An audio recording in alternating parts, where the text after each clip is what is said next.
Bom, muito boa tarde a todos e a todas. Sejam todos muito bem-vindos. É uma honra poder participar desse momento aqui com vocês. Meu nome é Bruno Portela. Eu sou coordenador do time de prospecção e oportunidades na Fundep e terei a honra e o desafio de fazer a moderação e a mediação desse painel, que vai versar sobre fontes alternativas de financiamento para as fundações de apoio. Esse é um tema que é de grande importância, haja vista todo o contexto de desafios que permeiam as nossas atuações, em especial um contexto específico de queda de orçamento das nossas ICTs. Então, pensar nessa diversificação, aprender entre nós, com colegas, é sempre muito rico. Já tive a oportunidade de presenciar outras mesas que debatem esse tema e é sempre muito gratificante ver que existem caminhos. E hoje a gente tem aqui 3 colegas, teremos a participação do Rafael Visibelli Justino, diretor executivo da FAO, que vai apresentar e compartilhar conosco um case de gestão de coworking.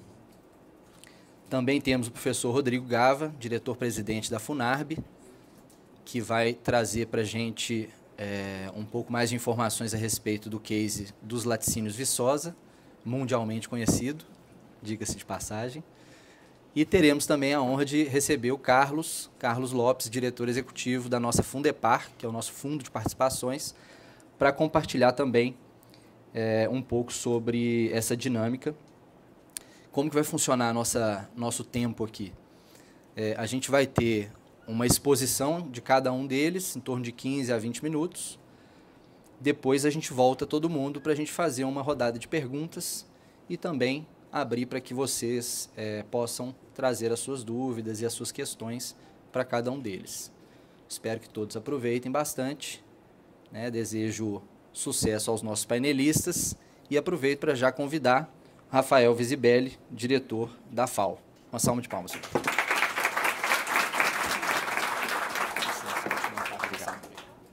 Boa tarde, pessoal. Boa tarde.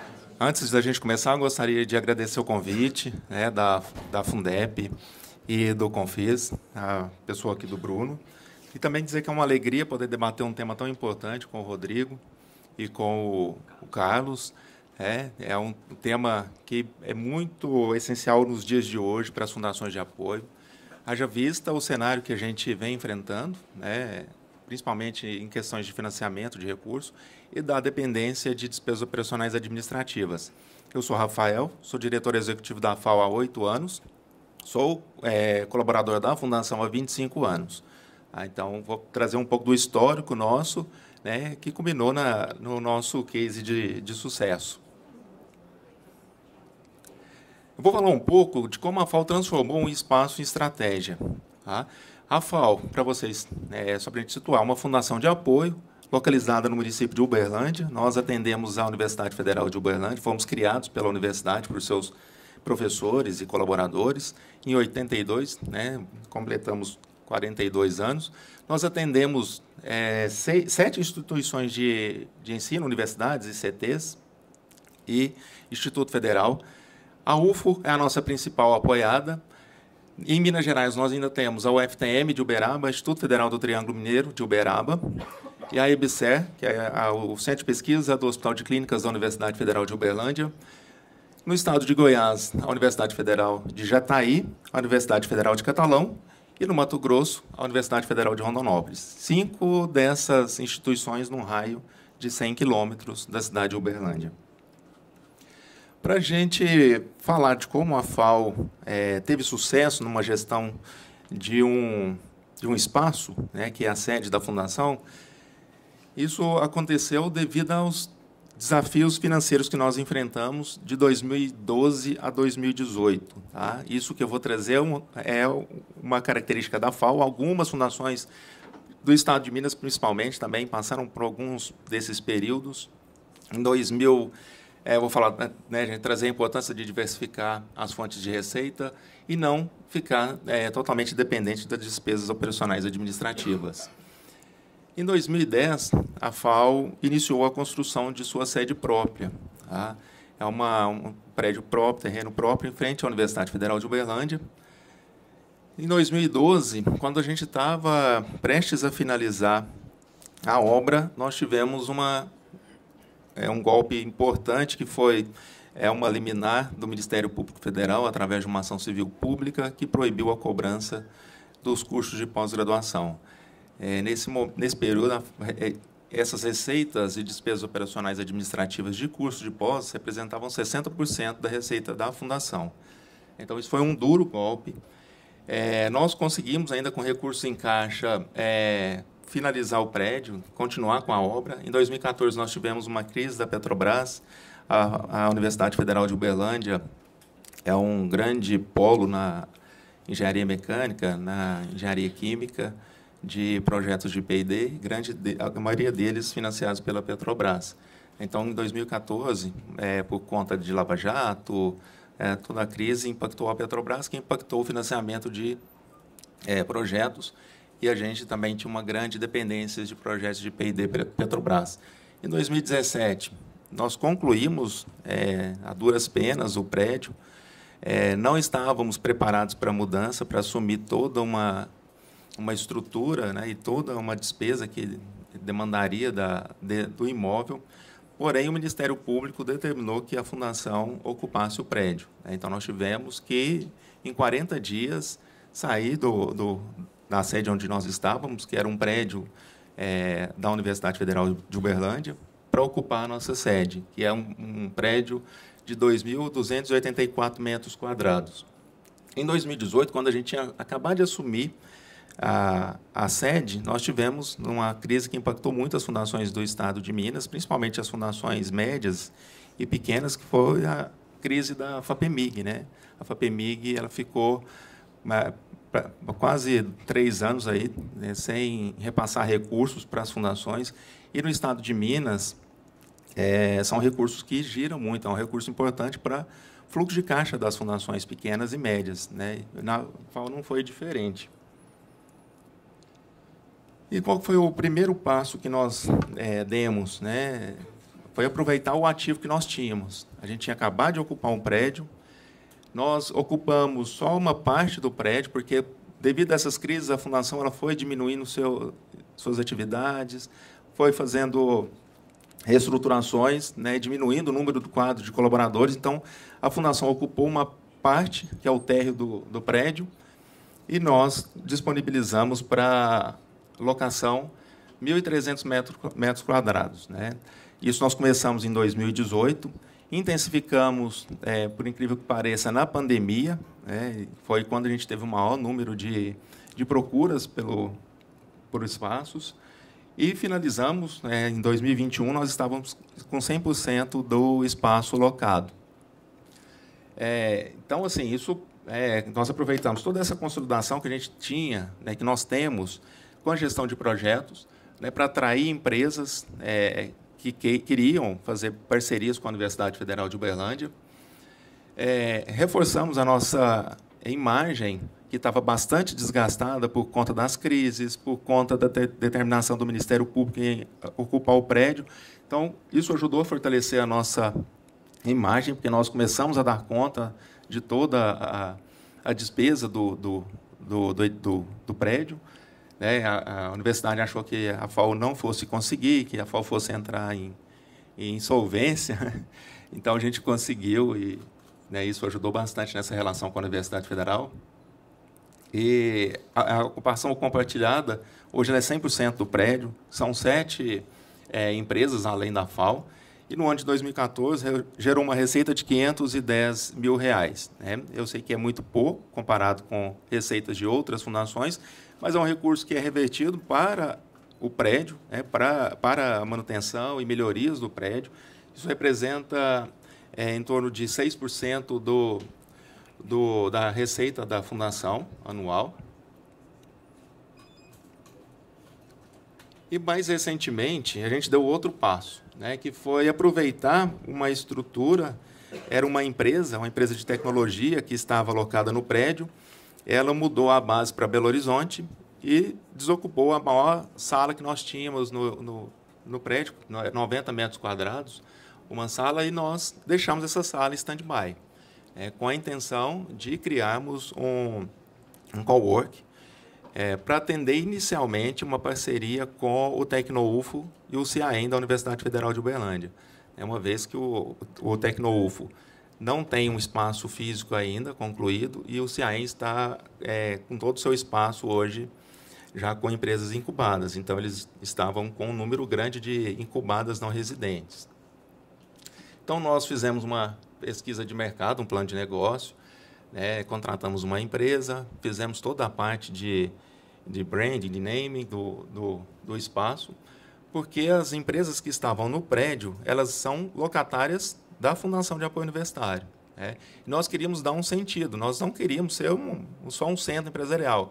A gente quer dar passos para que a estrutura se torne um hub de inovação. Então, nós começamos recentemente a filtrar mais as empresas que queiram ser parceiros, com foco hoje em empresas de inovação. Então, grande parte das empresas hoje que tiveram contratos vencidos nos últimos 2 anos não foram descontinuados por não atenderem a exigência de termos empresas de bases tecnológicas. E lançamos o Cowork, que vai inaugurar no dia 12 de junho. O Cowork ele já conta com 4 empresas, já são 8 estações locadas.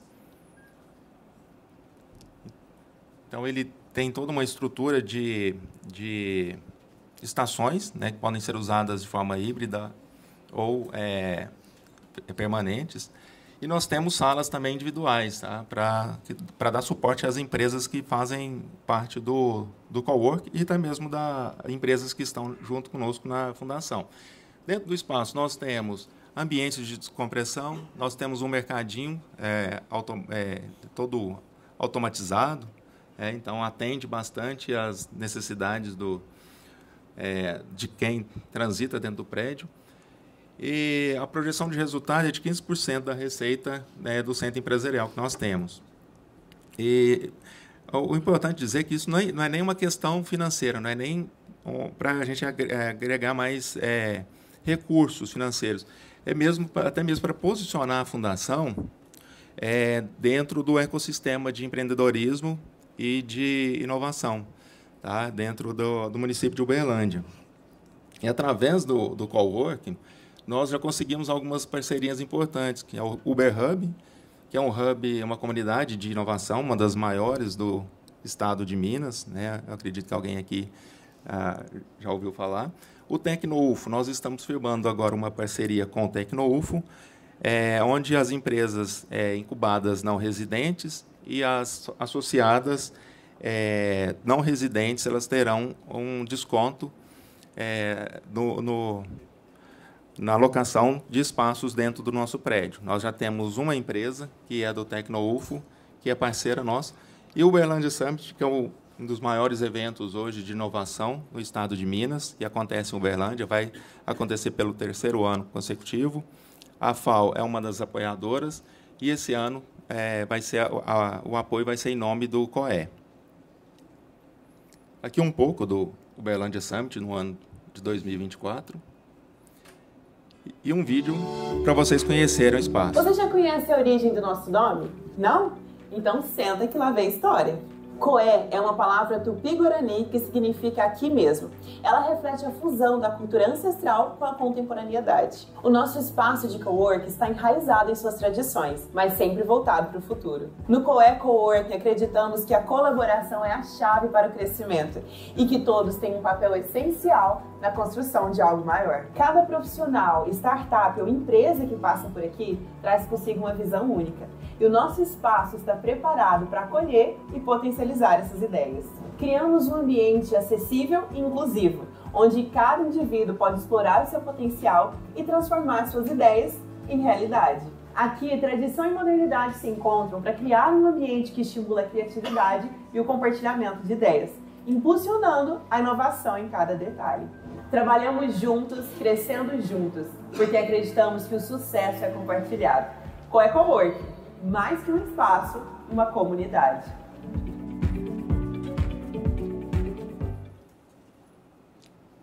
Então é isso, do COE e do Centro Empresarial, a nossa intenção é tornarmos um hub de inovação nos próximos 2 anos e continuar explorando bem esse ativo que nós temos, que é o espaço físico da Fundação. E outras iniciativas, essas mais recentes, é que a FAO tem começado também a entrar no mercado de cursos próprios, né? Nós fazemos já a gestão de cursos para a Universidade Federal de Uberlândia, são cursos de pós-graduação e cursos de extensão. E com esse know-how que nós adquirimos, nós temos uma landing page de cursos, nós trabalhamos a captação de leads e nós também trabalhamos a cobrança dos inadimplentes, né, tanto de cursos de pós-graduação quanto de cursos de extensão. E agora eu acho que desconfigurou um pouco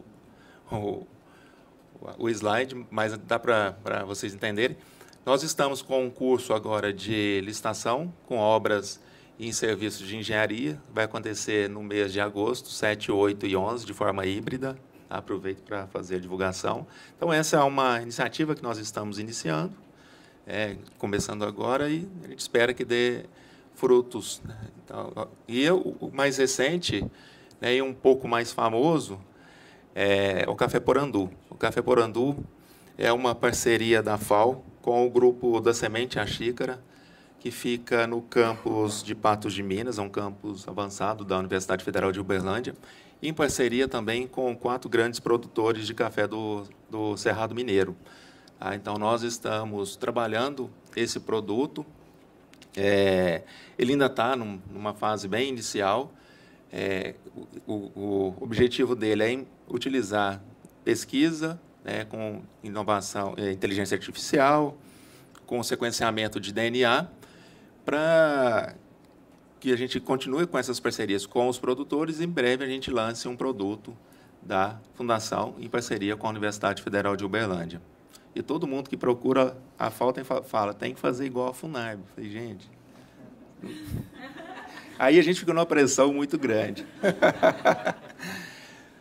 Nós temos parceiros já com o SEBRAE, o MCTI, a FAPEMIG. Isso tem impulsionado bastante também, principalmente a parte de pesquisa do café. E eu espero que em breve a gente, nós tenhamos aí nos próximos Enfasud, ao invés, vocês vão receber um doce de leite e também um café Porandu, né?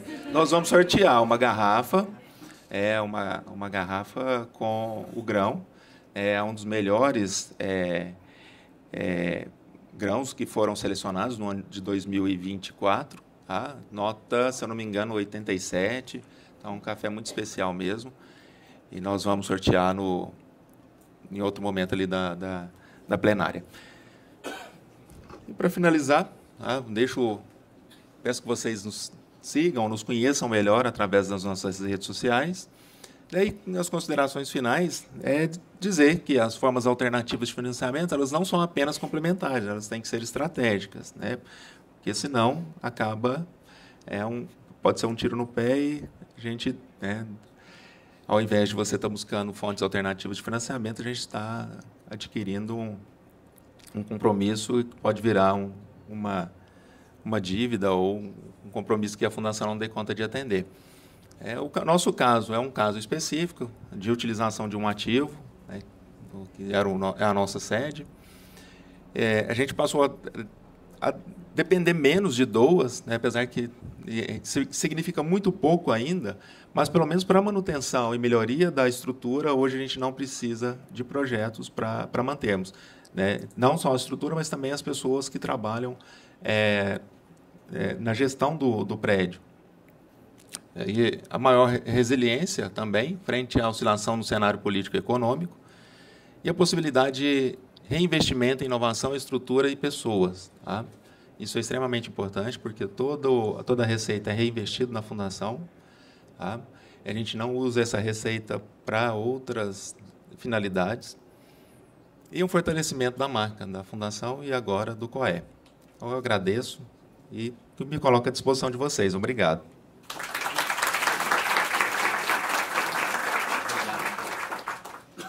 Bom, muito obrigado, Rafael. Excelente. Acho que a gente ganhou alguns bônus aqui, né? Além do coworking. É interessante que sempre que a gente pensa em fontes alternativas, a gente precisa ter o famoso olho no peixe e o outro no gato. Então, assim, a gente não pode nos distanciar, né? O que a gente está fazendo em busca de novas receitas não pode nos distanciar da nossa essência, da nossa vinculação institucional. E eu acho que isso fica muito claro aqui nos exemplos que a gente vai ter a oportunidade de conhecer hoje. Bom, sem muito mais, antes no nosso próximo painelista, eu chamo aqui o professor Rodrigo Gava para compartilhar conosco o case Laticínios Viçosa. Uma salva de palmas para ele.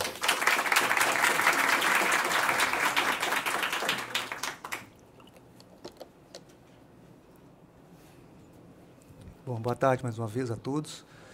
Obrigado, Bruno, em nome da FUNARB e de vários que aqui estão presentes. Agradecer o convite. A FUNARB fica muito escondida, né, numa cidade muito escondida. Então, sempre que a gente tem a oportunidade de trazer um pouco do que a gente faz, é muito bom, né? Acho que, inclusive porque a gente tem uma experiência de acumular muita má compreensão. O doce continua sendo, para muita gente, da universidade. Na verdade, ele nunca foi da universidade. De certa forma, sim, mas eu vou tentar explicar isso hoje e, inclusive, fazer um bônus já de origem, tá? Porque quando eu fui convidado pelo tema, né, ou sensibilizado pelo tema, eu fiquei com essa sensação aí. Um pé aqui, outro pé ali. Como assim formas alternativas? Por quê? Porque eu não enxerguei a nossa situação, né, da FUNARB como uma situação que possa ser modelo, um benchmarking para as demais fundações, porque eu não sei o quanto ele é replicável. Então, essa é a primeira observação que eu acho fundamental, e eu até vou tentar inverter essa lógica. A minha tese não é exatamente a de formas alternativas a partir da FUNARB, mas como a Universidade Federal de Viçosa encontrou uma forma alternativa de resolver um problema dela, que permanece até hoje, com várias universidades, que é liquidar, né, bens para o mercado. Então, esse é um resumo da história. Então, além desse estranhamento inicial que eu tive, falei, como é que a gente vai falar? Então, eu não vou falar só do laticínio, porque a gente também tem um supermercado, né? Temos outras atividades aí que podem também inspirar vocês a terem uma ideia de outras fontes que não exclusivamente os projetos de pesquisa, né, ensino, extensão e inovação que passam pela universidade. Bom, enquanto eles colocam ali, meu nome é Rodrigo Gava, como foi anunciado, eu estou na FUNARB desde 2012, porque eu fui 6 anos conselheiro, acumulei em torno de 1 ano e 8 meses como presidente do conselho, e tem um fato marcante, eu gosto de falar isso, é porque o nosso estatuto naquela ocasião estava há mais de 10 anos defasado.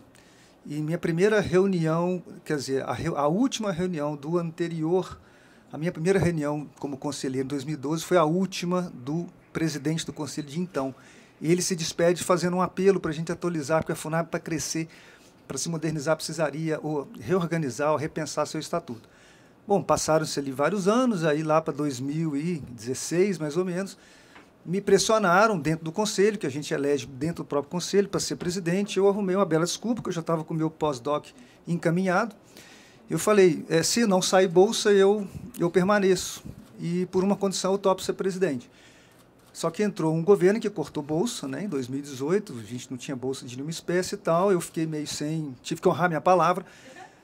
E aí fiquei, mas eu falei, a condição é que a gente monte grupos para estudar, envolver com a jurídica da FUNARB e reformar esse estatuto. Isso é um passo número 0 aqui dentro. Ok? Depois de ser presidente do conselho, né, quando a gente fala muito em comissões do conselho, eles vão te colocando, vão te empurrando, aí começaram a me convencer, né, a ser ali, me candidatar a diretor-presidente. E aí, quando eu assumi essa cadeira, eu descobri que eu conhecia muito pouco, apesar de 6 anos no conselho, porque é muito diferente, né? Tipo, quando a gente vê o nosso CPF, uma orelha o CPF e outras obrigações da FUNARB, você não acha lugar no travesseiro. Isso eu sinto até hoje, mas com muito mais segurança do que antes. Mas meu primeiro pensamento foi, é assim que funciona mesmo? Fundação de apoio e tal, mas laticínio, supermercado. E existia uma cultura também de dúvida sobre isso. Acho que muita gente deve ter essa dúvida. Acho que a curiosidade de entender isso como fonte alternativa deve ter enchido a sala, porque como é que eu faço isso, né? Então, além dessa dúvida, já funcionou sim, vamos continuar. Conforme você vai entendendo melhor o sistema, né, você vai entendendo as formas que você pode tentar facilitar os caminhos dessa estrutura peculiar, eu pensei assim, então vamos fazer. Mas o que a gente precisa fazer para isso não gerar dúvida nenhuma? E aí eu vou fazer 2 observações. Essa palestra minha, de certa forma, é a continuidade da palestra do Dr. José Marinho de manhã, de tarde, né, de manhã ainda, na última da manhã, e também um pouco da professora da face, né, lá na parte da manhã. Por quê? Todo um processo de reorganização que a gente começou a fazer na FUNARB, né, o que eu continuei a fazer, foi na tentativa de estar super bem organizado em termos de governança, né, de compliance também, obviamente, para que a gente conseguisse entregar para a sociedade local uma justificativa plena para a gente ter um laticínio e um supermercado. Então, por isso que eu acho que isso sim, né, se eu de alguma forma frustrei vocês com essa fala inicial, eu também acho que vou inspirá-los, estimulá-los a interpretar o nosso caso e tirar proveito, beleza? Bom, então, parte do que vai estar aqui não é eu falar só, Bruno, de laticínio. Ele vai aparecer. Mas o que eu vou tentar trazer para vocês é o que, na minha opinião, vem sustentando os nossos crescimentos, né, não exclusivamente com fonte da nossa unidade fundacional, né? Então, a primeira coisa que a gente definiu foi o que a gente quer ser. No nosso futuro, o nosso futuro vai ser movido por que inspiração? O que a gente enxerga lá na frente? E isso foi objeto de muita discussão, né? Eu lembro de ter participado como conselheiro de planejamento estratégico da FUNARB, aquilo me lembrou, inclusive, um pouco de organizações militares, né? Imaginei, pô, será o Papa deve planejar, sim, as coisas, porque é tudo muito longe, distante, você não pode alterar o que está ali. Logo em seguida, a própria FUNARB começou a adotar metodologias mais ágeis. Ali eu falei, aqui agora tem rumo, é por aqui que a gente tem que ir mesmo. E essa palavrinha apareceu, excelência. E ninguém sabe exatamente o que é isso, mas todo mundo sabe o que é isso. Porque é um negócio que incomoda, porque nunca está pronto, nunca está o suficiente. Como é que eu falo que eu estou excelente? Eu falei exatamente isso. Não conseguir atingir vai tornar a gente mais próximo disso, e isso não para. Então, a continuidade, né, a permanência, a melhoria contínua é o nosso compromisso. Então, isso todo mundo hoje entende na FUNARB. E a gente teve, né, uma preocupação muito grande com isso e ter um propósito. Se minha visão é sempre pensar por meio e para atingir excelência, o que eu tenho que ter como propósito? Aí nós descobrimos, né, que é assim, todas as 3 unidades tinham que ter uma identidade. Lembra do problema inicial, como é que eu justifico 2 unidades que não são típicas de fundação? E está ali o que une todo mundo hoje, contribuir para o conhecimento que faz diferença para a sociedade. O que nós estamos falando? Ciência, tecnologia, inovação, relação fundamental que NITs e fundações de apoio participam, né, da relação entre o setor econômico e o conhecimento, que 95% do conhecimento científico é gerado, né, em universidades federais e outras instituições públicas de pesquisa. Fundamental ter valores claros. Por que isso é fundamental? Porque quando você entra numa empresa para trabalhar, é muito claro para mim hoje, já com 7 anos de direção, a pessoa naturalmente ela se sente mal ou se apaixona pelo ambiente de trabalho. Porque se ela não tiver dentro, né, do espírito, dos valores de vida dela, os que coincidem com fundação, você não precisa nem mandar embora. Ela não consegue trabalhar ali. Se ela quer ser racista, misógino, o que for, isso não combina. Nós temos um código de ética. Então a pessoa vai ficar isolada. Ela vai secar e não vai querer continuar ali. E aqueles que têm isso como uma coisa latente, ou os que já se identificam muito bem resolvidos, deslancham rapidamente. Gente, isso é treinamento. Se a sociedade é racista, todos nós somos. E a gente só melhora lutando contra. Então, é isso que a gente propôs lá dentro. Então, sim, eu tenho a nítida percepção da diferença que, ao longo dos anos, isso foi provocando o ambiente de trabalho da FUNARB, que tem muito a ver com a palestra, né, de hoje de manhã. Bom, deu uma desconfiguradinha, mas aqui estão como é que a FUNARB acaba sendo, né? A gente chama de um grupo FUNARB, porque a gente tem a unidade de projetos, tem o supermercado escola, que tem importância fundamental na nossa história, o laticínio não precisa nem falar, e a gente pode até chamar de quase uma 4ª empresa, ela tem status internos de gerência, que é um centro de serviço compartilhado. Então, ele vai atender as outras 3 unidades, né? Vai fazer a FUNARB funcionar. Então, a gente tem uma TI própria, nós temos um sistema próprio, mas não é só TI, tem a TI de manutenção também, então a parte de recursos humanos, parte de comunicação e marketing, né, parte de patrimônio toda, então, sim, finanças, contabilidade, tem toda essa parte de geração de serviços que a gente precisa para funcionar, está no centro de serviço compartilhado. Tá? Vocês vão notar, apesar do probleminha que deu aqui de configuração, que as unidades têm todas uma forma delas contribuírem para aquele mesmo propósito. Então, vai ter sempre a ver com qualidade na produção de produtos. E olha o finalzinho. Apoiando a comunidade científica e acadêmica. Então, nós temos, nas duas unidades, um sobrenome para falar que elas são filhas da mesma mãe.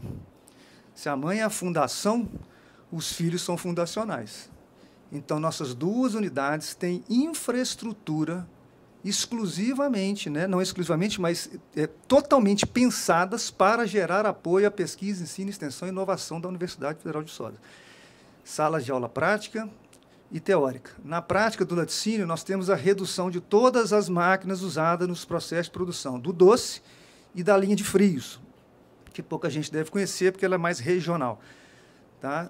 No supermercado, a mesma coisa. A gente conseguiu fazer uma ampliação vertical, estava difícil negociar horizontal, já contornamos isso recentemente, mas para fazer o quê? Para ampliar e a gente também ter sala de aula. Já tinha uma teórica, criar uma prática.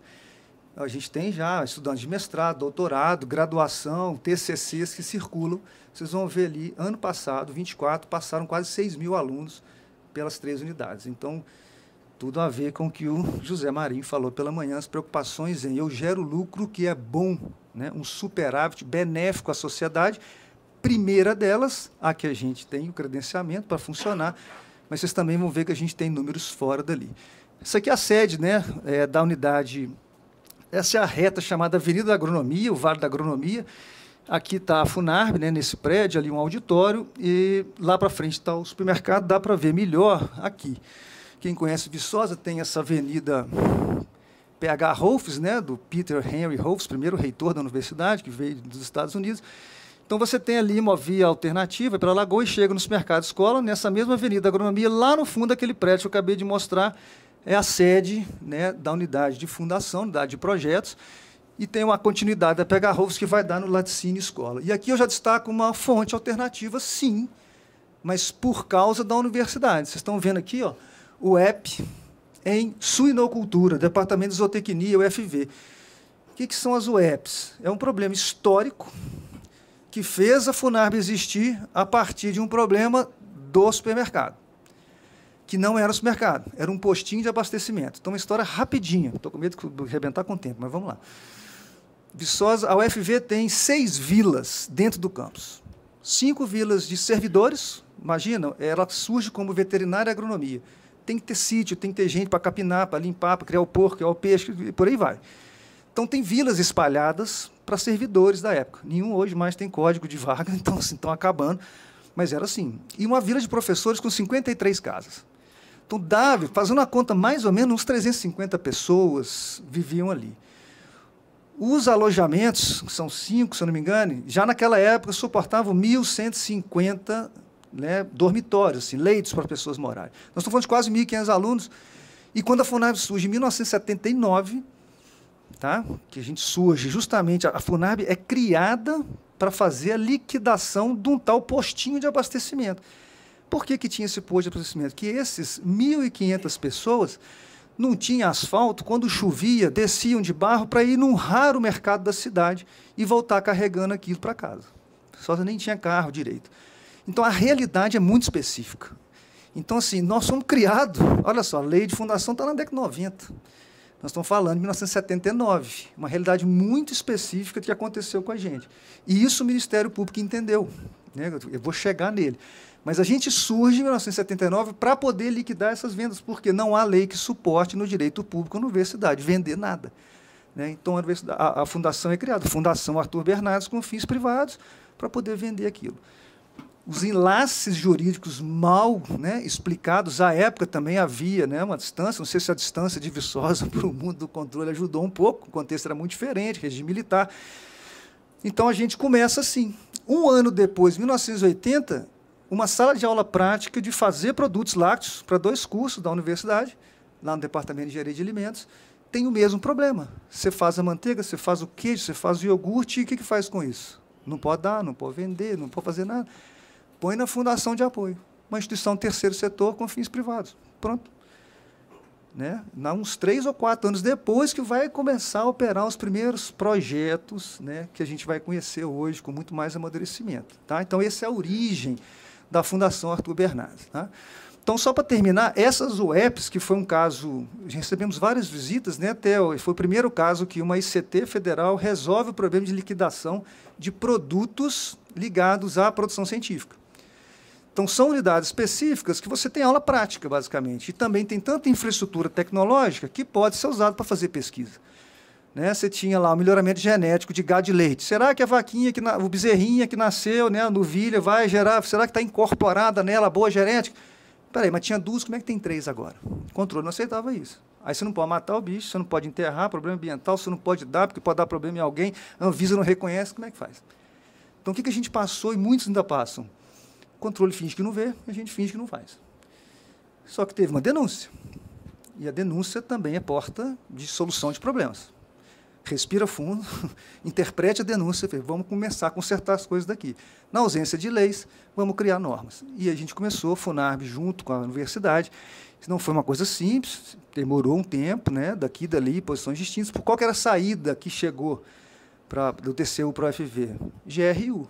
Aí aquele dinheiro você não sabe se volta e você mata, porque os, sei lá, 7, 8 cursos, nota 7 da UFV, tinham UEPs, que a gente foi chamar de UEPs, né, unidades como essas, fundamentais à produção científica de alto desempenho. Né? Então, a gente começou assim, a gente vai dar transparência, não tem lei, a gente vai dar transparência, a UFV vai ser responsável por tudo, tudo. No final, está o produto lá, a fundação entra comercializando. Nós entregamos a resolução, o TCU fez observações e uma única e importante modificação. Recursos. Tiro da fundação, como é que é a fundação? Qual que é a remuneração necessária para ela operar esse sistema? Considerando sua infraestrutura, seu pessoal, tantos por cento. A gente consegue. Beleza. E o resto, 100% do restante, vai para essa unidade. Então, nós temos 36 unidades hoje, com um planejamento orçamentário para ser gerado em 2025 de torno de quase 6 milhões. Isso é uma fonte interessante, né? Para a fundação, mas principalmente para a universidade, porque isso não tem fim. E o problema da GRU é mais grave ainda, porque ali não tem só recurso do orçamento federal. Tem recurso privado, que entra no meio de uma pesquisa, tem de fundação de amparo do Estado.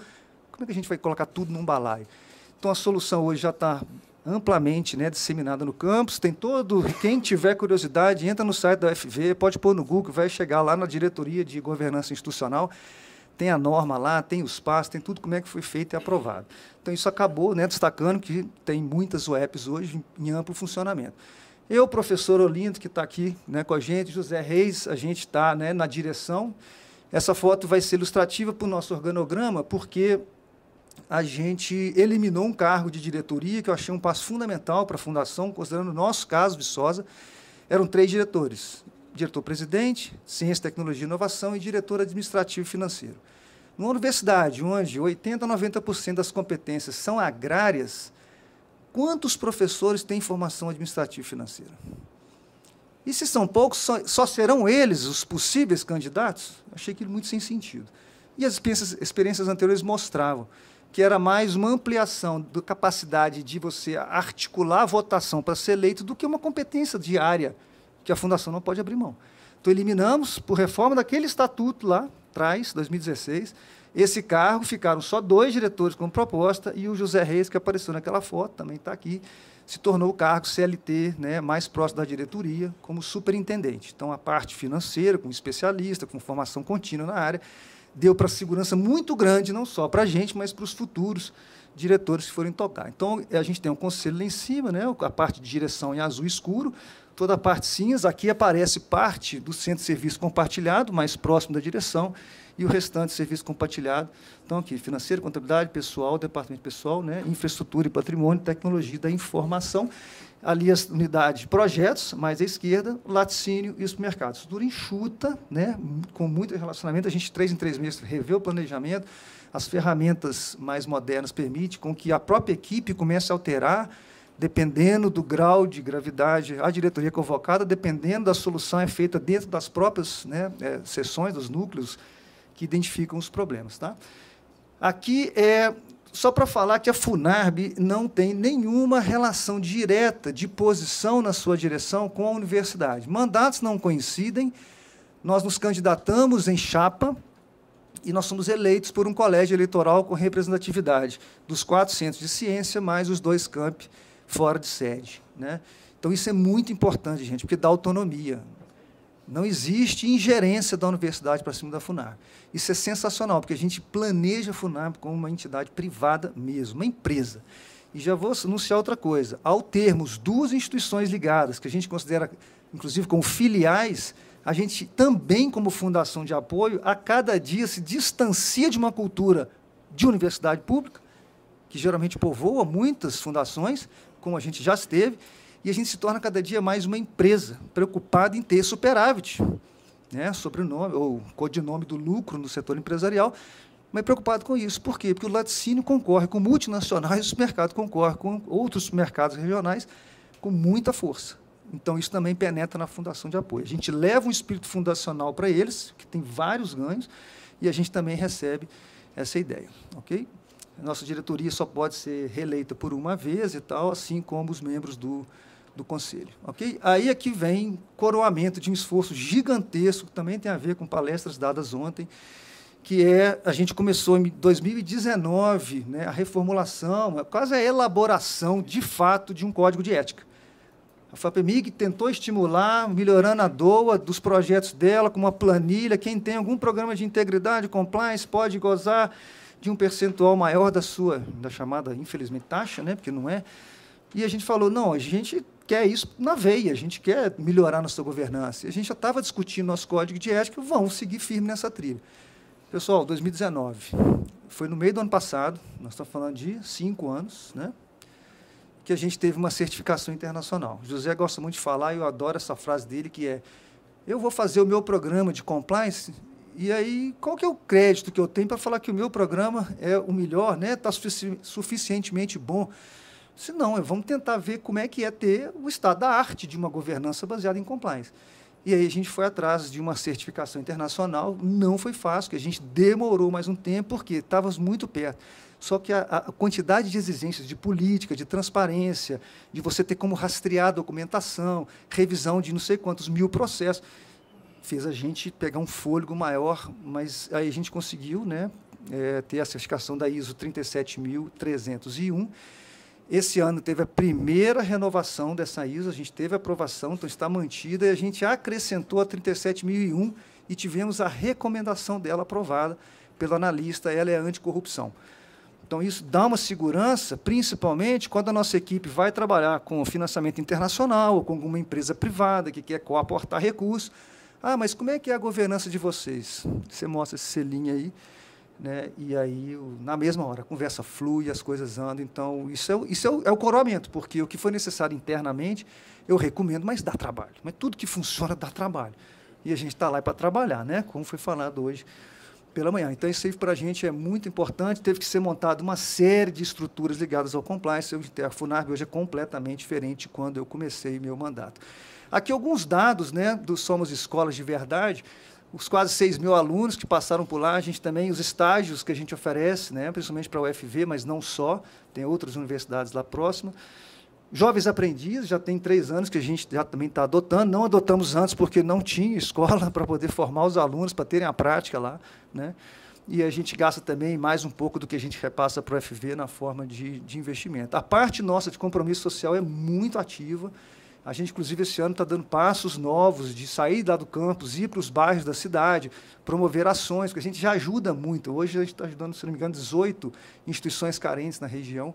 Então, é muito do que foi falado hoje pela manhã, né? Muito mesmo, porque assim, é um lucro que é bom de você escutar e bom de você ver, né? Um superávit, na verdade. Aqui eu já falei, né, os nossos planejamentos têm que ser ágeis nesse mundo dinâmico de hoje, as oportunidades, as proibições, as mudanças de rota são diárias, né? Então não dá para você ter um planejamento e ficar apaixonado pelo objetivo que você tinha no final do ano passado, né? Então, isso aqui são alguns números, né? A FUNARB, comparado com outras gigantescas fundações, ainda é tímida, né? Teve aí recursos de projeto de quase 420 milhões, 9 mil pedidos de compras foram processados no Agrega, nosso sistema, 49 mil pedidos pelo sistema, né, pedidos totais, não só de compras, né, ações do pesquisador. E, além da UFV, a gente atende 16 outras instituições, dentro das 16, algumas unidades delas, então são dezenas de instituições. Isso dá para a gente credibilidade, experiência, multiplicidade de projetos, ajuda muito. Tá? Aqui, como é que a gente se organizou? A gente é organizado em células de competência, né? Então, tem uma primeira unidade que é voltada para a aproximação, os interessados em fazer projeto, aqueles que já tiveram algum tipo de o sistema financiar gerou uma oportunidade, eu quero saber mais. Ou eu nunca fiz nada, como é que eu faço? Todo aprendizado inicial, o início do elo é feito por esse núcleo. Eu também faço prospecções, né, como é o papel do Bruno, e também recebe passivamente das orientações. Aí a gente tem mais 3 núcleos, onde o projeto vai, de fato, acontecer, relação gestor com os coordenadores de pesquisa se dá no núcleo de gestão de recursos, muito ligado com compras e importações, né, e, por final, a PC. Então, é uma estrutura enxuta, são 4 especialidades, e dentro dessa especialidade nós temos subcélulas de especialidades, quantas necessárias forem. Então, especialista em importar tal tipo de produto e tal. E assim a gente toca nossos projetos. Então, o sistema agrega transita nos 3 núcleos de cá, assim como o primeiro, mas principalmente entre os 3, gerando os fluxos, né? A prestação de contas já começa quando se vê a primeira compra acontecendo, e o financiar gerando oportunidade de pesquisa. Aqui a gente pegando uma tendência, como é que essas coisas vêm dando certo, a gente se comparando com os resultados nossos anteriores, né? Nos últimos 5 anos, a gente teve um crescimento na captação de 641%. Tem aquele boom atípico ali, quem é de Minas, né, vai lembrar de um recurso do Estado, da Secretaria de Educação, então ele deu uma exagerada num ano, mas é uma tendência, tirando ele, crescente aí. Tá? E aí vem a unidade que faz a FUNARB, em 1979, ser sugerida, né, pelo reitor da época. Hoje já está com uma estrutura muito maior. Né? Vocês veem que a gente está no Vale da Agronomia, lá embaixo do Departamento de Agronomia, até lá, várias áreas de pequenos experimentos. Dos laboratórios vai para essa sala, depois vai para as fazendas, mas você vê que atrás está cheio de estufa. Né? Então, nós temos a coincidência. 1979, 45 anos no mercado, 45 anos da FUNARB. Tá? Nos últimos 5 anos, em média, 55%, né, de faturamento e 39% de crescimento. Tem outra característica interessante, pouco provável de alguma fundação ter em torno de 2.500 a 3.000 pessoas entrando nela todo dia. É o volume de pessoas que circulam, pelo menos isso é prova, né? Pode ter mais gente que entra e não compra, que passam pelo supermercado. E quando entra lá, ele não tem que entrar no supermercado, ele tem que estar entrando numa fundação de apoio. Então, vocês vão ver, tem inscrições que lembram isso, nosso açougue tem que ser o melhor que existe, as sessões têm que ser as melhores, a linha de doce, de todos os produtos vistosos estão lá. Então, sim, ele tem que sentir diferença. Então, foi o primeiro da Zona da Mata a ter o self-checkout, para você pagar a sua própria compra. A gente chegou a ter peixaria, aí veio a pandemia, com peixes de mar, no interior de Minas, sempre tentando estourar o estado da arte ali, né, para a gente poder ser referência para os alunos. Né. Aqui uma linha do tempo, como é que era o postinho, né, já numa segunda reforma, aquele negocinho lá em 79, aí vem as demais feições dele até a reforma de 22, que deu para ele um outro status, e a gente não parou. Vem uma próxima slide, vou mostrar. Mas aqui é o e-commerce, que na pandemia foi uma coisa fundamental para o mercado continuar superavitário. Né, que a gente tem uma venda significativa, isso aí vai melhorando a cada dia, é um esquema complexo, né, mas a gente está operando bem e aprendendo muito com ele. E também a comercialização no supermercado dos produtos da editora, dos livros da editora, do portfólio todo que a editora UFV, né, produz. A gente também liquida lá de forma online para o Brasil todo.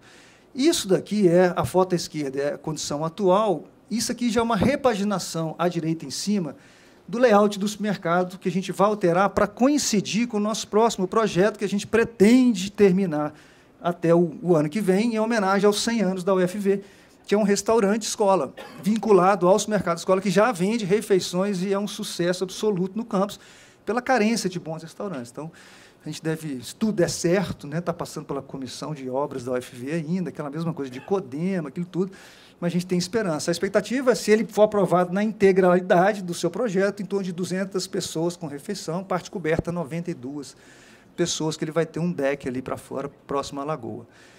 Aqui é o que todo mundo conhece, pelo menos o principal produto, né, que é o doce de leite, só que a gente tem 40 produtos ativos, nos últimos 5 anos cresceu quase 100%, diariamente são coletados em torno de 24 mil litros de leite, um laticínio pequeno, modesto, né, assim, médio para pequeno, né, mas o nosso diferencial é a qualidade. Então, nós temos em torno de 80, fica variando entre 75 a 90 pequenos pecuaristas que recebem 2 programas de extensão. Você tem que ir lá na fazenda, fazer toda uma cuidade daquela, né, de todo o trabalho do leite. Chega lá, o caminhão é lavado, pesado, inspecionado. Se o leite não chegar na temperatura, é descartado, jogado no lixo. Então, assim, é um cuidado gigantesco. E aí a gente consegue entregar um produto que chegou aqui em 2019 com o prêmio de décimo, né, prêmio de melhor doce de leite do Brasil, quando a gente decidiu não mais competir, porque coincidiu com 2 leis em favor desse doce. um reconhecendo como de elevada relevância cultural do Estado o processo de fabricação, e depois, logo em seguida, uma outra lei falando que Viçosa é a capital mineira do doce de leite, inclusive está sendo discutido para isso originar um polo de turismo na cidade de Viçosa. Tá? Então, aqui nós temos 4 sabores, para quem não conhece, não é só o tradicional, tem adicionado com coco, com cacau, né? Boa parte do cacau era importada, agora já estamos aí com a matriz de produção brasileira já a todo vapor, e com café, que traz um retrogosto de café muito interessante, e já começamos, né, com representação nos Estados Unidos, então ele já está chegando, aquilo ali são as áreas de representação que a gente pretende alcançar por inteiro, o Canadá também já fez pedido, sonho ir para a costa oeste também, mas já tem também contato do mundo árabe, inclusive a latinha já tem ali o escrito em árabe, já estamos testando algumas coisas para tentar aumentar, consequentemente, aumentar o tamanho dele ou uma outra unidade de produção. E aqui muita gente nunca deve ter visto, que é a nossa linha de frios, além da linha de doce. Então, aqui a gente tem manteiga e requeijão, que já foram premiados, para mim, uma coisa inacreditavelmente maravilhosa, que é esse grego, é uma sobremesa, uma coisa de outro planeta. Tem a Vida Leve, que é uma linha sem lactose, sem gordura e sem açúcar, né, na tendência do mercado. Então, um aluno de engenharia de alimentos, tecnologia de alimentos, sai da sala de aula e entra na sala prática e sabe fazer isso tudo, encontra a sala limpa com todos os ingredientes, sai, a sala é limpa para o próximo professor. Então, não só são dadas aulas práticas, também com as salas de P&D nossa. A gente desenvolveu alguns desses produtos lá nessa sala. É uma novidade, não, mas pelo menos, não é uma novidade, mas é um carinho para vocês. A gente vai ter na área de coffee break ali depois uma degustação para vocês dessa linha de frios. Ela está basicamente restrita à região de Viçosa, não à toa, né? Também não é fácil você entrar em grandes mercados, mas quanto mais pessoas também conhecerem, divulgarem e demandarem, mais os estudos internos podem fazer crescer nessa distribuição. Mas são muito bons, recomendo muito. Tem 3 queijos também, meia cura, o queijo Minas Padrão e o mussarela. E a diferença que vocês vão ver é que ele vai remeter a gente, como eu que experimentei a primeira vez o Minas Padrão, me lembrou a infância. Porque, na minha singela opinião, não de diretor da fundação, mas de consumidor, né, os queijos estão todos ficando meio que mussarelados, né? Você não sente gosto de um queijo para o outro. E quando eu comi esse Minas Padrão, deixa eu ver como é que é isso. Meu cérebro falou, como é que é esse mussarela aí? E veio o gosto de Minas Padrão. Aquele gostinho que tinha lá antigamente, quando eu via mais honestidade, né? Então, é isso, gente. Para resumir, o último slide, desculpa, eu devo ter estourado o tempo. Não tem segredo, tem a inversão. O que a gente faz é justificar essas 3 unidades e não dar limite de crescimento para elas, porque a inter-relação é muito boa para a gente e para a universidade. Então, é uma governança muito ajustada para você conseguir ter esse ciclo todo, as 3 unidades completamente integradas desse espírito, tá? E muito envolvimento social. Parece que eu tinha combinado, né, com o promotor pela manhã para poder fazer essa palestra, eu poderia ter feito ela pela manhã aqui também. Obrigado a todos aí, experimentem, degustem bastante do produto. Obrigado, professor. Eu já vou passar diretamente para o Carlos e aí a gente explora no tempo final as considerações e perguntas, porque aqui a gente também teve uma visão ampliada. E, Carlos, seja bem-vindo. A palavra está com você. Eu vou colocar a apresentação ali. Enquanto isso, recebemos ele com uma salva de palmas. Obrigado, pessoal. Obrigado pelo convite e obrigado a todos vocês pela presença, né? Ver vocês aqui todos é muito bom. Agradecer também, professor Rodrigo, pela essa lembrança de Viçosa. É bom lembrar, eu sou formado em Viçosa e a primeira vez que eu tive contato com empreendedorismo e inovação foi dentro da Funarb, há 21 anos atrás. Então, é legal ver a arquitetura. Bom, pessoal, eu sou o Carlos, eu sou diretor da Fundepar. Enquanto o Bruno coloca ali, vamos conversar com vocês um pouco sobre investimento, tá? Sobre criação de fundos de investimento e no investimento qualquer, nós estamos falando de investimento em empresas de base tecnológica, algo que a Fundepar tem feito há 12 anos. Isso aí. Então, vindo direto ao ponto, como comecei a falar, a Fundepar é uma gestora de programas e de fundos de investimento que foi criada pela Fundep. E o que a gente faz, o que a gente tem feito nesses últimos 12 anos é encontrar empresas de base tecnológica com elevado potencial de crescimento e investido nessas empresas. Recursos financeiros, mas também um apoio, né, no dia a dia da empresa para que ela consiga alcançar os seus objetivos de crescimento. O motivo que levou à criação da Fundepar há 12 anos atrás ainda existe, deixa eu controlar meu tempo aqui, ainda existe, que é esse potencial, esse gap que existe no Brasil entre a nossa capacidade de geração de conhecimento e a nossa capacidade de inovar. Então, quando a gente olha a posição nos rankings, isso aqui sempre varia ao longo dos anos, para 2 posições para mais, 2 posições para menos, mas esse gap geralmente ele existe. E a gente entende, a Fundep entendeu há 12 anos atrás que uma das formas de preencher esse gap era criando um veículo de investimento focado em empresas de base tecnológica da universidade, que seriam um dos primeiros investidores para favorecer o surgimento e essas empresas atravessarem o famoso Vale da Morte e levarem as tecnologias para o mercado.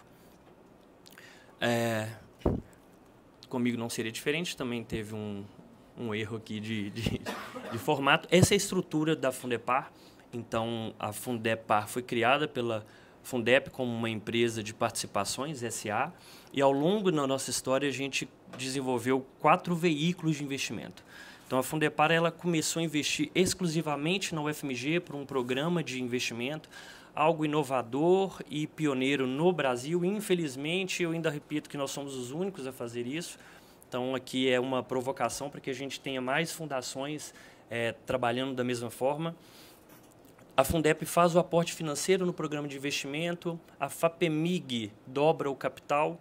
Em contrapartida, a Fundepar começa a investir não apenas na UFMG, mas começa a investir em todo o estado de Minas Gerais. Com o sucesso dos primeiros investimentos que foram feitos por esse programa, a Fundepar vai no mercado para captar mais recurso e aí a gente precisa começar a ser mais pró-mercado de captação. Então, a Fundepar cria uma gestora de investimentos, que é algo regulado, específico, para trabalhar com recursos de terceiros. E a gente constitui um fundo de investimento de participações, que é o Seed for Science. Então, a gente sai de uma atuação exclusiva da UFMG para uma atuação em todo o território brasileiro. Tá? No meio desse caminho, a gente também cria, pela experiência que a gente tinha tido em investir em empresas de biotech, quando a gente pega investimento, faz um recorte para empresa de base tecnológica, é uma coisa, quando a gente faz um recorte para biotech, é um bicho mais estranho ainda. A gente entendeu que precisava de uma estrutura física preparada para receber essas empresas e favorecer o surgimento delas. Então, a gente cria com o governo do estado um hub de desenvolvimento de empresas de biotecnologia e ciência da vida chamado Biotectal, que fica aqui em Nova Lima, uns 30 quilômetros aqui de onde nós estamos hoje. E com a evolução do fundo de investimento focado em empresas de base tecnológica, a Fundepar agora começa a olhar para negócios de impacto. Então, além de apoiar apenas empresas de base tecnológica, como foco na originação daquela tecnologia, mas para empresas que promovem um impacto socioambiental positivo. Então, para isso, a gente criou um novo programa de investimento, que é o Arapi, e um programa de desenvolvimento da cultura empreendedora focado em negócio de impacto, que é o Motirô, que está sendo realizado na UFMG como um projeto de extensão, e a segunda turma que está ocorrendo agora. Então, são 50 empresas investidas, atuação em todo o Brasil e 4 veículos. Tá? Antes de falar mais da Fundepar, vamos fazer só um alinhamento e falar o que é esse fundo de investimentos. Tá? Quando a gente fala de fundo de investimento, tem algumas figurinhas então, que a gente precisa conhecer, que é o cotista. Cotista é aquela pessoa física ou pessoa jurídica que aporta recurso financeiro em um fundo. O fundo ele tem um papel de encontrar oportunidades de investimento, selecionar algumas oportunidades de investimento e transformar isso em empresas. E quem faz essa operação de encontrar as empresas é o gestor. Então, a Fundepar, dentro desse desenho de investimento do fundo, capital de risco, nós somos os gestores de um fundo chamado Seed for Science. Qual que é o trabalho da Fundepar? Então, a gente tem que fazer uma atividade de prospecção passiva e ativa, a gente busca empresas. No Seed for Science, a gente chegou a avaliar quase 3 mil empresas para a gente fazer 13 investimentos. Quando a gente encontra essas empresas, a gente faz um trabalho de diligência técnica, tecnológica, para além da análise do negócio em si. Quando a gente consegue avançar e fazer o investimento, e é um processo longo, tá? aqui está de 4 a 12 meses de referência, a gente não teve nenhum investimento que foi feito em menos de 6 meses, tivemos investimento que demorou até mais do que 1 ano para ser efetivado, e o objetivo, depois que a gente aporta o recurso na empresa, está bem desenhado nessas figurinhas, é promover a aceleração do crescimento dessa empresa, de forma que a nossa participação nessa empresa também se desenvolva, para que a gente venda a nossa participação, obtendo um múltiplo do capital que foi aportado. Então, quando a gente fala de oportunidades de investimento, né, oportunidade de novas formas de receita, esse é o caminho básico quando a gente fala de capital de risco. A gente está falando de um grupo de investidores que aplica recurso em um fundo de investimento. O fundo de investimento tem uma tese específica, tem um motivo de existir, tem um grupo de empresas a qual ele vai colocar recurso, tem um tamanho de cheque que ele investe, tem as regras do jogo bem estabelecidas. O gestor aplica sua competência mais o recurso nas empresas investidas. Em troca, a gente passa a ter participação, que pode ser direta ou pode ser um título de dívida conversível. Aí a gente pode definir qual que é a melhor forma. No futuro, a gente pretende vender essa empresa e retornar o capital com um múltiplo mínimo estabelecido no fundo, para a gente criar o que a gente chama de círculo virtuoso e poder que esses investidores façam isso cada vez mais para a gente desenvolver esse ecossistema. Passando um pouco sobre como que é o funcionamento, alinhar alguns conceitos, eu trouxe números muito simples aqui, só para ser bem de exemplo, que é, quando a gente fala de investimento de risco, o nome está falando, tá, pessoal? É investimento de risco mesmo. Nós estamos falando que são 6,8 anos de espera para que a gente tenha um múltiplo, para que a gente tenha saída. A média é de 5 vezes, tá? E aproximadamente 10% do portfólio é que supera o investimento de todos os outros. Então, a gente está falando que a cada 10 empresas, 9 vão dar errado e 1 vai dar certo. Esses são os números. E espera-se que esse 10% que deu certo, que ele gere o capital suficiente para pagar todo aquele ciclo que foi colocado. Quando a gente fala de valores médios, é claro que a gente tem alguns casos aqui que vão ficar acima, outros vão ficar abaixo. E um outro ponto que eu quis trazer também, nós estamos falando aqui de fundações do Sudeste, né? Mas não apenas, tem outras aqui. E um número muito interessante, professor, quando a gente fala Sudeste, 70% das GPTECs estão localizadas aqui. Isso traz para a gente 2 pontos, né? A relevância do local onde a gente está, mas também a necessidade de ampliar essa atuação para descentralização, para a gente poder atuar em outras áreas também. A gente precisa desenvolver programas de inovação para além de São Paulo, Minas, Rio e Espírito Santo. As principais dificuldades quando a gente fala de captação de recurso ou de empresas, elas estão atreladas ao estágio de desenvolvimento que as empresas originadas na universidade têm, quando elas já precisam de captar recurso, e a dificuldade que a gente tem de transformar o que a gente chama de tecnologia em produto e levar isso para o mercado. Então, nessa fase inicial é onde a gente tem a maior dificuldade para a captação de recurso e a maior chance da empresa dar errado. Como que a gente resolve isso? Isso não é o Carlos, são estudos ao redor do mundo que demonstram que a presença de fundos especializados e ambientes de inovação mais ativos e integrados levam ao maior sucesso de empresas. E é isso que a Fundepar hoje é, junto com o CTIT.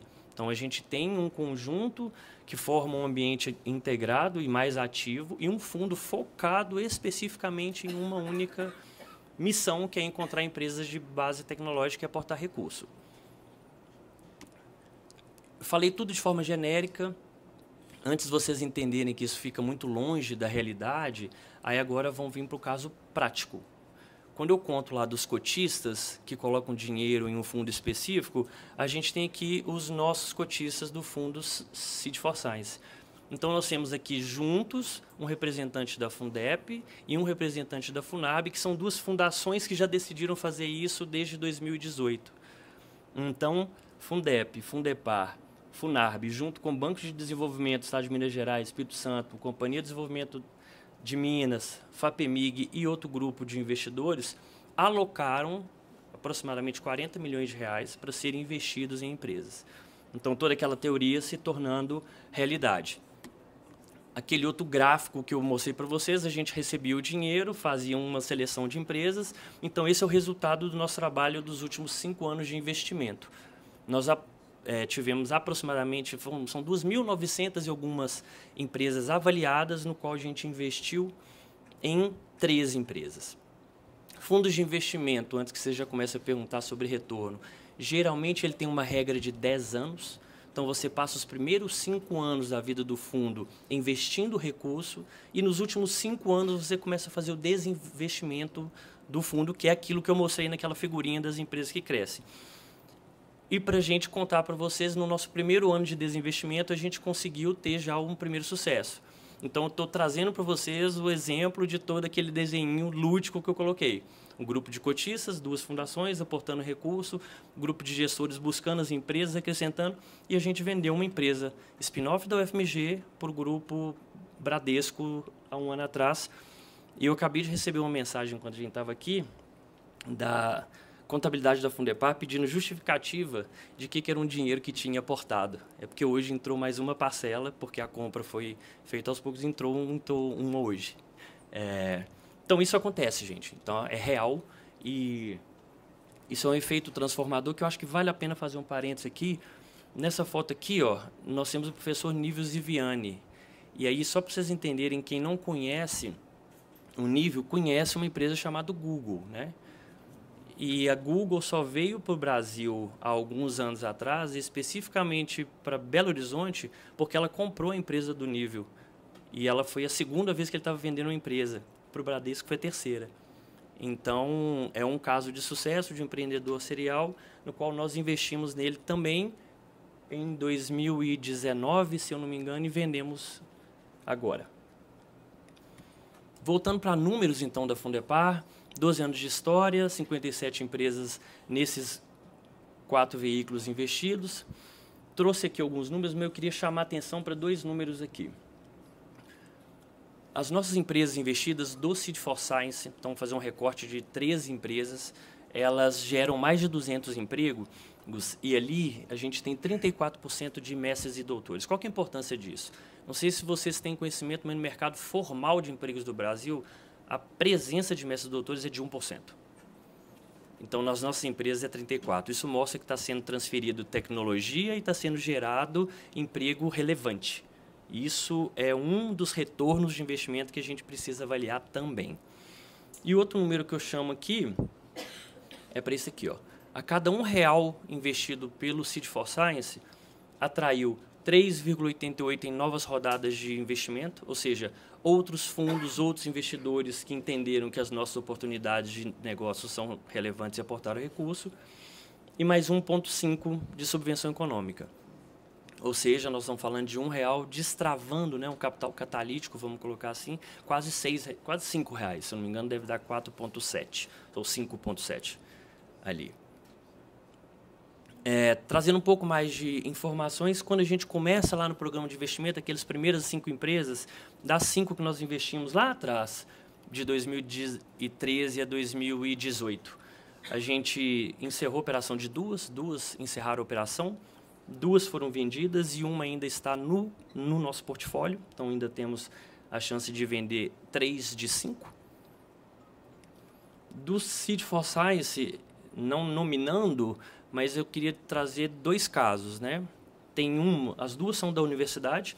Uma a gente entrou numa fase de reestruturação da companhia. Então, a empresa já tinha produto, já estava no mercado, mas precisava se reestruturar e não era atraente para o mercado o suficiente, então a Fundepar comprou esse risco. Vendemos a empresa por um múltiplo superior a 6 vezes do capital que foi colocado. E no outro caso, é uma empresa que a gente construiu aqui dentro desde o momento zero. Então, a gente teve que trabalhar o modelo de negócio, teve que desenvolver como que eles atuariam. Essa empresa já realiza vendas. E aí eu estou trazendo um ponto aqui para chamar a atenção, que é as 2 empresas, elas captaram mais recursos e subvenção econômica do que aquele capital que foi colocado, e vocês vão entender onde que eu vou levar com isso. Deixa eu inverter a ordem aqui. Talvez vocês já tenham visto esse gráfico, né? Esse gráfico é um gráfico Não se apeguem à distância que existe, em nenhum nome específico da fase, mas é para demonstrar qual que é o ciclo de desenvolvimento de uma startup. Desde o momento que a gente tem ideia, o que a gente tem nessa barriga que vai vindo aqui para baixo é investimento. É perder recurso financeiro. Até que a empresa tenha o que a gente fala aqui de sucesso do negócio, ela consome tempo e dinheiro. E é por isso que fundo de investimento é necessário. A não ser que vocês tenham condições de pegar recurso próprio e investir em volumes muito significativos, alguma hora vocês vão ter que ir para o mercado, se você está empreendendo, para captar o recurso. E aí, quando eu falo de apoio, é pelo seguinte: uma das fontes de recurso das fundações é a gestão de recurso de subvenção econômica, certo? As empresas captam um projeto, a fundação gera e ela tem uma porcentagem com relação a isso. E se a gente estendesse esse tempo? E se a gente entendesse que, quando a gente está gerando o recurso daquela empresa nas fases de pesquisa e desenvolvimento, então ela vai avançando na fase de desenvolvimento até que ela vire uma empresa. Quando ela vira uma empresa, as empresas de origem acadêmica elas têm muita propensão a continuar captando subvenção econômica. Vocês viram o meu número lá, que cada R$1, as nossas empresas captaram 1,5. E elas ainda continuam mantendo uma relação com a universidade. A empresa que nós vendemos para o Bradesco, a Kunume, ela financia projetos de pesquisa aqui dentro, ela tem parceria, ela paga bolsa. Ela continua captando recursos para continuar desenvolvendo tecnologia em parceria com laboratórios daqui, DCC. Isso significa que a gente consegue, como fundação, ter um ciclo de vida mais longo acompanhando a tecnologia, não apenas durante o período de P&D. Quando ela rompe a barreira das universidades, a fundação vai conseguir continuar acompanhando. Então, era mais ou menos isso, porque investir, né? Você vai ter o retorno do capital investido, a gente tem o apoio ao surgimento de novas empresas, mas nesse ambiente de fundação, eu vou chamar a atenção para um outro ponto. O slide do professor Rodrigo também trouxe isso, mas se você for rapidamente, aqui veio um erro também, tá, gente? Aqui, ó, entendam Funarb, não sei porquê, era para estar aqui a imagem da Funarb e aí desconfigurou. Que é a mesma informação que o professor trouxe nos slides. Quando a gente busca as fundações que aqui estão, FAO, Funarb ou Fundep, você vai ler apoio à pesquisa, ensino, extensão, inovação, contribuir para as instituições cumpram seu papel, diferença para a sociedade, desenvolvimento no âmbito das suas instituições. Faltou um outro slide também. Quando a gente vai na UFMG, eu não fui nas outras, você também vai ver que na missão da universidade está lá resolver problemas da sociedade, transferência de tecnologia.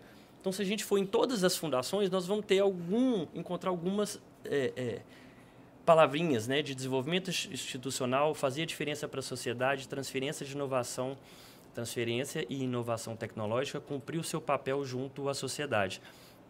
Então, na nossa visão, quando a gente está falando isso no âmbito das fundações, não é só uma oportunidade de mais recurso, é quase papel da sua cumprir a sua missão.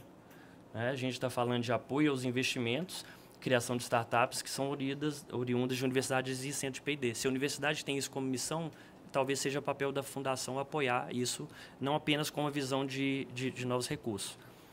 Então, formas de receita, obviamente, múltiplo de capital investido, surgimento de novas empresas e um maior tempo gerindo recurso e, consequentemente, maior volume de recurso para a fundação.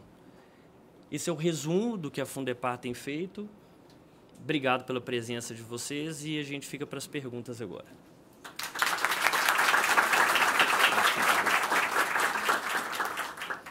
Muito bem, então já convido Rafael, professor Rodrigo, Carlos para sentarem à mesa. Nós estamos na reta final do painel, a arbitragem já está na pressão, mas a gente já negociou com o VAR, que a gente teve um probleminha técnico, então nós vamos ganhar 5 minutos.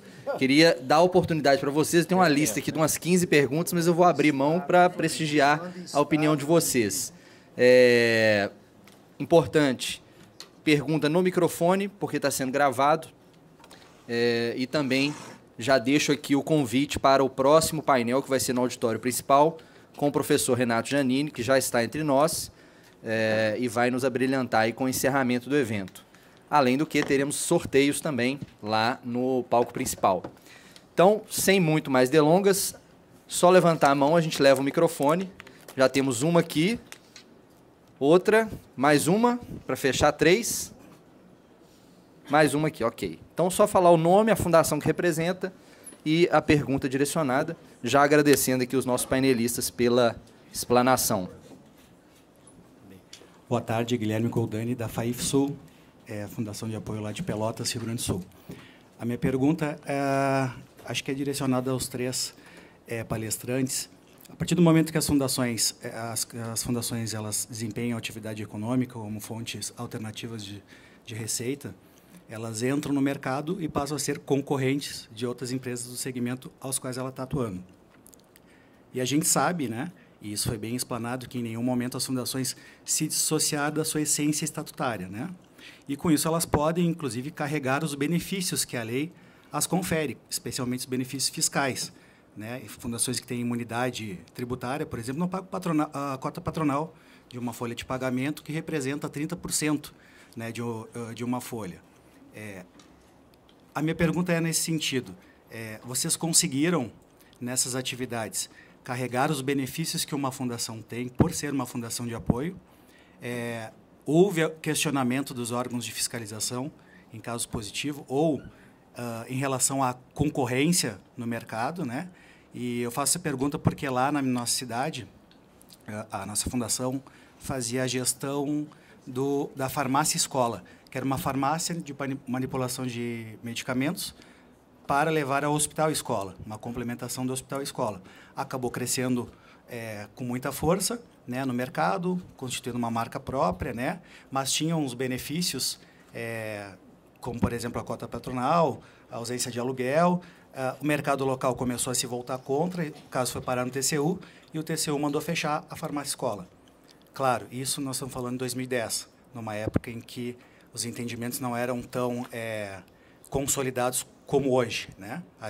Existia um cenário de incertezas jurídicas em relação às atuações das fundações de apoio. Mas a minha pergunta é essa, assim, se vocês conseguiram carregar os benefícios das fundações de apoio, especialmente benefícios fiscais, para essas atividades econômicas, e se houve apontamentos por parte dos órgãos de fiscalização. Obrigado. Obrigado, Guilherme. Vou pedir para os nossos colegas que respondam de forma objetiva para a gente ouvir as outras perguntas. Obrigado pela pergunta, muito boa. Claro que já recebemos, mas também assim chega questionamento de concorrentes diretos, né, que denunciam, reclamam de possíveis condições favoráveis. O que eu diria? Primeiro que a gente a gente paga aluguel, a gente tem cessões onerosas. As 3 unidades estão dentro do campus, mas 3 imobiliárias foram avaliar, e o campus eu diria, é um lugar de autoespeculação, se fosse uma área de aluguéis. Então, definiram um valor, então a gente não está lá sem pagamento de aluguel, né?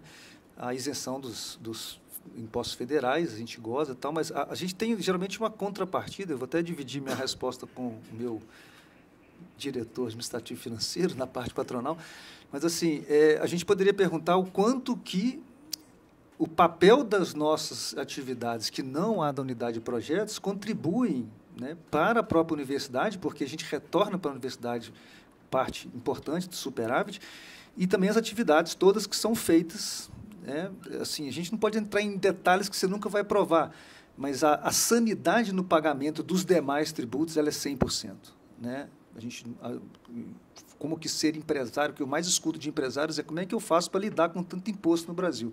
A gente paga todos integralmente, porque somos escola. Atendemos os cursos de contabilidade que não saem das unidades, entendendo os lançamentos.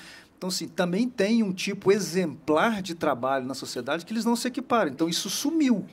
Teve uma ou outra denúncia, tal, aquela coisa, as respostas foram contundentes o suficiente. José, você quer complementar alguma coisa do... Paga o patronal também. Então, paga o patronal. Então, sim, acho que a gente está melhor na fita que eles. Obrigado, professor. Mais alguém quer comentar? Em relação à experiência da Fundação, nós não carregamos nenhum benefício, né? É uma atividade econômica, livre concorrência.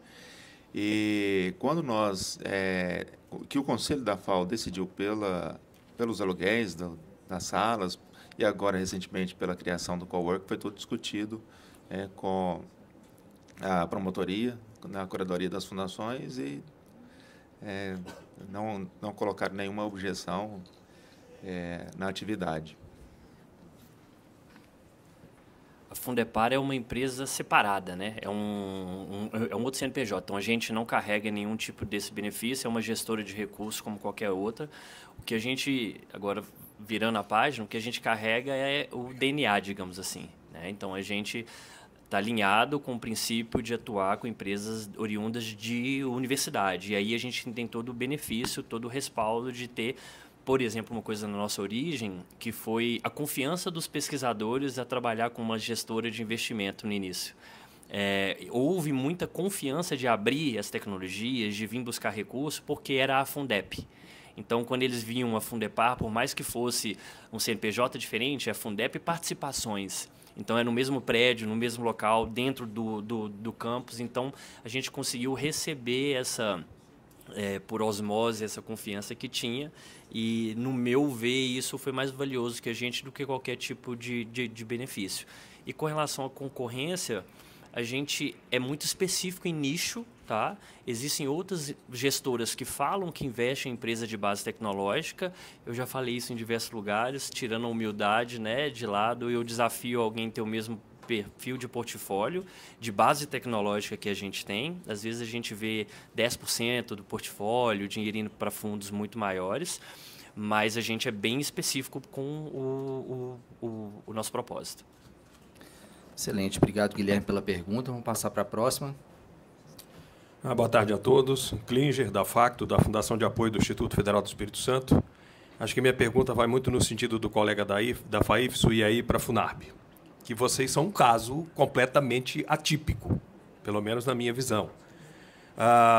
O Instituto Federal foi criado, né, em 2008, com a lei de criação dos IFs, mas nós tínhamos as agrotécnicas no Espírito Santo, tem escola lá com 75 anos, né, que foram incorporadas ao IF.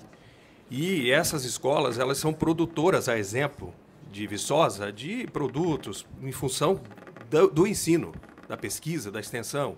Aí é semovente, aí é produção, e esses excedentes, a escola pensa na possibilidade de comercializá-los para que isso possa reverter em benefício para a própria escola, para a própria unidade, né? E não sei se a FUNARB pode abrir isso para nós. Vocês conseguiram, de que forma? É um CNPJ à parte que vocês têm do supermercado, do laticínio?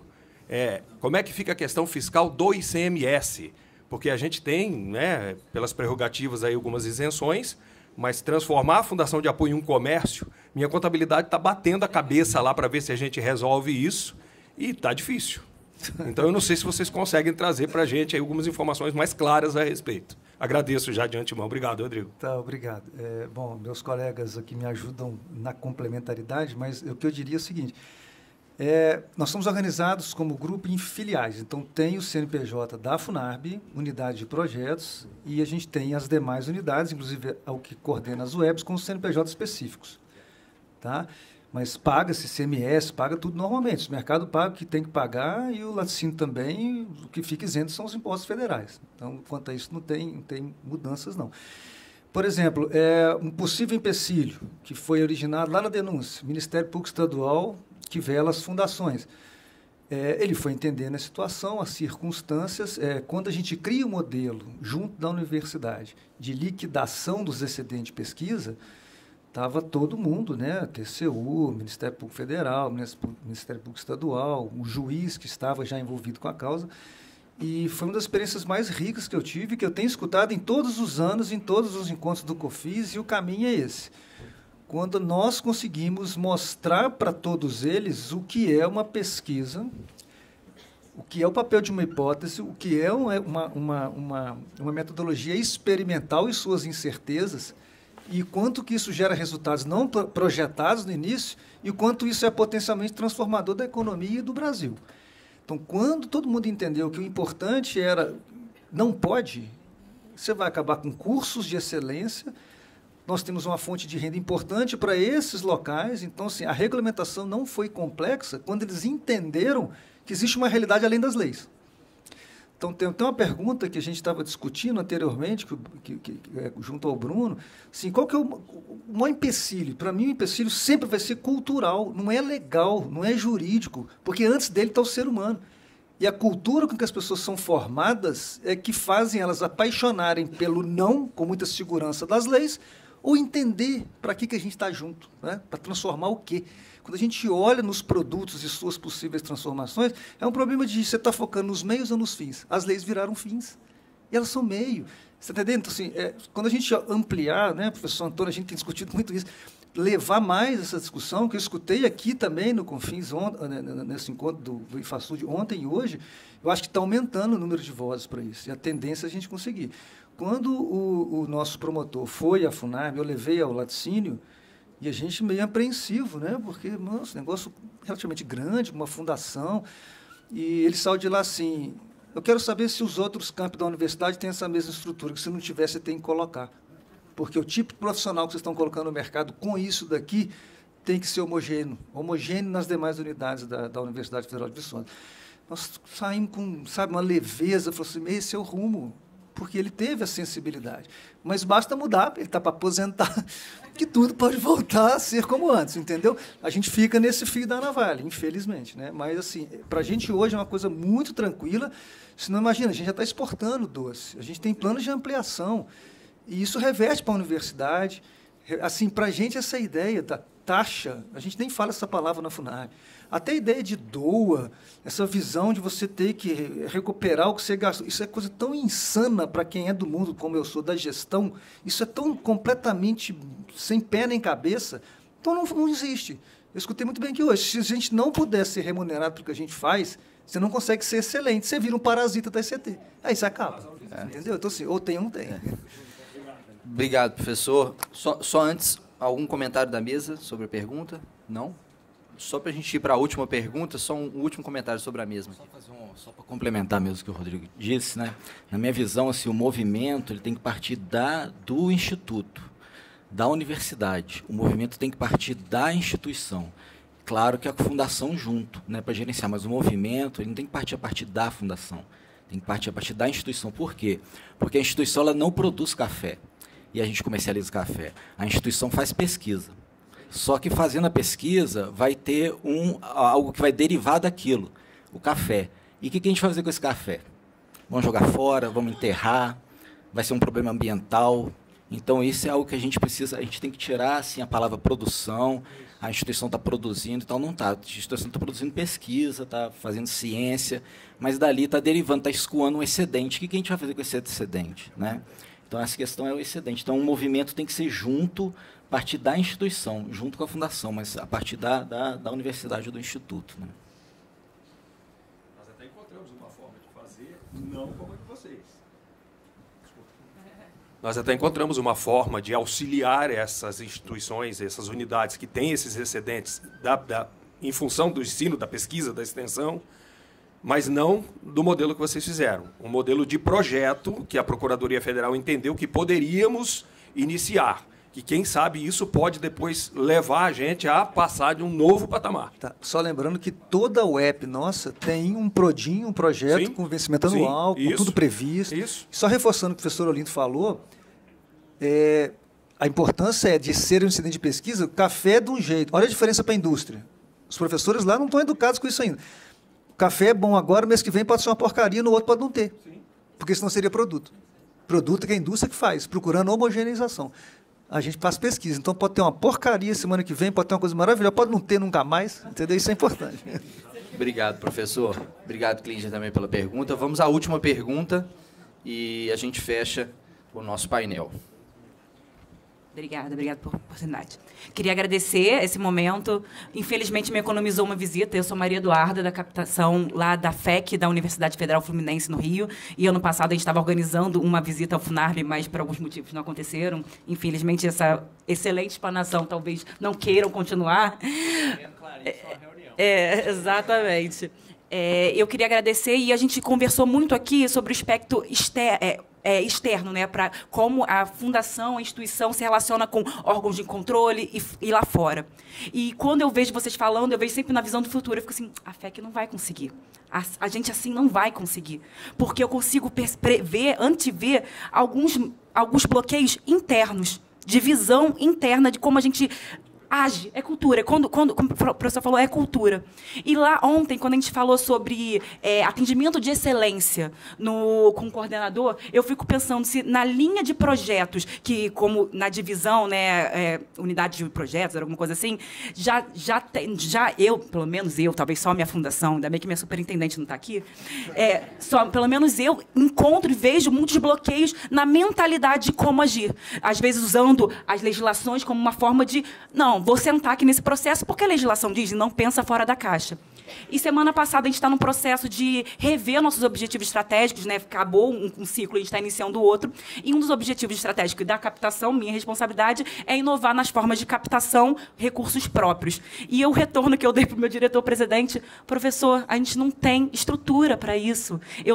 Olha só como eu sou, né? Eu não consegui investir nisso porque faltou braço, faltou mentalidade. A gente ia avançar muito e a gente não ia conseguir aplicar. A gente tem um projeto com a Prefeitura de Niterói que se chama Acelera Niterói, que parece um pouco com o FUNAB, porque a gente capta empresas locais e a gente dá...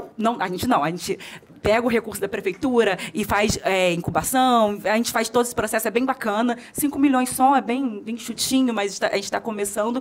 Mas aí, quando a gente foi cobrar o nosso preço, a gente pensou no mecanismo de doa. Esse aqui é o valor do projeto e esse é o doa, que não faz sentido, porque é o nosso produto.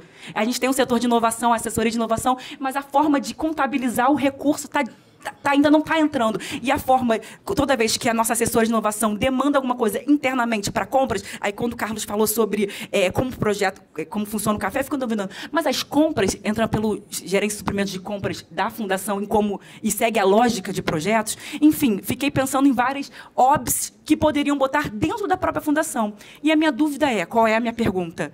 Como que a gente, pensando numa longa visão, como começa? A gente começa a estruturar esse pensamento de inovação, mas como a gente faz da cultura dentro da fundação? Porque agora a gente não tem recurso para treinar uma equipe separada para a visão, porque o recurso precisa entrar para a gente começar a andar. Como que faz isso? Qual é a magia disso para isso acontecer? Sem recurso não tem jeito, não. Obrigado, Natália. Isso é fato. Mas olha só, a sua pergunta tem alguns elementos muito importantes. Por exemplo, um deles é o aspecto cultural, e esse aspecto cultural está diretamente relacionado com a caduquice do pensamento de taxa.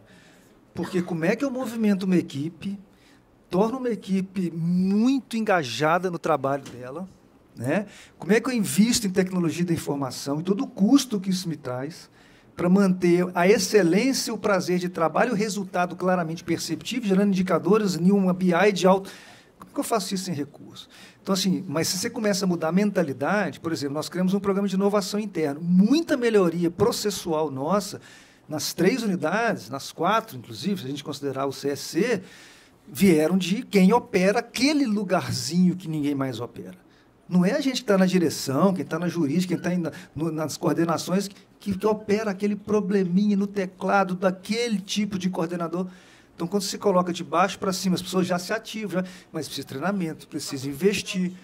Tá? Eu vou só complementar que me lembraram de um negócio importante. A gente também fez uma parceria que vai ser inaugurada agora em agosto, um termo de acordo de parceria com a universidade para a recuperação de uma usina hidrelétrica. Então, isso também não deixa de ser uma forma de captação alternativa, porque a gente zerou a nossa conta de energia elétrica nas unidades. E o excedente do que a gente está gerando é doado para a universidade, que encontrava uma conta de luz absurda por causa do contrato com a CEMIG. E, assim, foram alguns anos fazendo, mas, assim, a recuperação do capital é muito boa e nem todo mundo tem uma usina hidrelétrica para tocar. E um último recadinho que eu esqueci, que é parte importante do espírito fundacional. Nós não podemos ter produtos no laticínio e no supermercado iguais ou similares. Eles têm que ser melhor, porque eles estão próximos da ciência, têm que se relacionar com a produção científica. Portanto, os produtos que vocês vão experimentar daqui a pouco, todos eles têm 0%. É um processo de desafio microbiológico, não tem conservantes químicos. Então, sim, aí você impacta o mercado, aí você faz diferente. Quem que vai? A Danone tem? A Nestlé tem? Entendeu? Assim, É pouco, mas está ali. E do nível que a gente tenta que seja o melhor possível, né?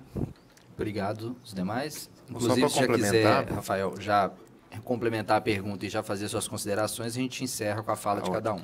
Obrigado. Então, complementando, né, acho que sem dinheiro não faz mesmo, e sem autonomia fica mais difícil. Então, a Fundação de Apoio ela tem que ter autonomia para tomada de decisão, porque senão você passa a assimilar mais a cultura da sua apoiada. Né? Isso torna mais difícil qualquer atividade inovadora dentro de uma fundação de apoio. Aí finalizo também agradecendo mais uma vez o convite, né? Um prazer de estar aqui com o Carlos e o Rodrigo, e de poder inspirar, né, um pouco vocês para novas fontes de financiamento para as fundações de apoio. Obrigado. Carlos. Agradecer também e só tocar num ponto que o colega perguntou ali também sobre legislação, no nosso caso, porque assim, de novo, a gente não é fundação, então a gente já nasce do passo 2, né? Então a fundação já quebrou, já se reconheceu o papel de inovar, de fazer essas iniciativas diferentes, de ter criado a Fundepar. E uma coisa que chamou atenção muito ontem era a fala de a dificuldade da fundação de exercer o seu trabalho básico, que é de gestão de recursos, pela falta de reconhecimento. Então, eu fico pensando, às vezes, na cabeça de vocês, cara, se para fazer o nosso trabalho básico já é difícil, me fala como é que eu vou criar um fundo de investimento? Que bicho estranho esse, diferente. E aí, só para falar que a gente é regulado da mesma forma que vocês, pelo menos. E a partir do momento que toma a decisão de trabalhar com o mercado de venture capital, aí é um universo mais tranquilo. O que eu quero dizer tranquilo?